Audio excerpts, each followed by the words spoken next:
test the change to a page on the browser. So you set all your browsers up, you want to live reload them, you hit a button, and all your phones flip to the new view. And you do it from that console right there, or from triggering it through a build. So that's an interesting little side tool if you're curious about keeping your code running and refreshed automatically when you hit save. It's an option that's additional to live reload. It's called browser-sync. So that's one thing I'm using in this example. Let me go back to the code. But let's look at this build and see what we're doing here. So the first thing is I'm running a web server here. I'm running a Connect web server. It's a real lightweight web server for Node.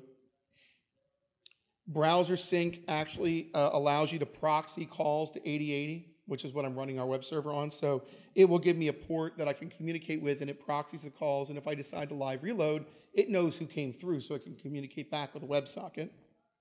That's kind of nice. I'm using Gulp's watch to watch the source code. And what I'm doing is I'm putting my source code that's not transpiled yet in source ES6.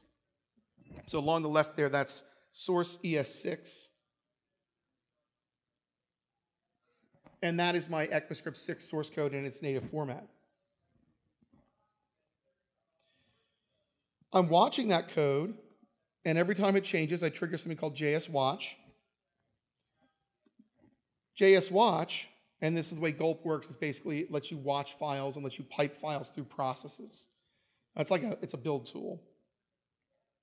And so whenever the watch is triggered, it says, well, I've got to start by doing the Babel compiling. Oh, and then when I'm done with that, call reload on browser sync. And that causes all of the clients connected to browser sync to reload themselves.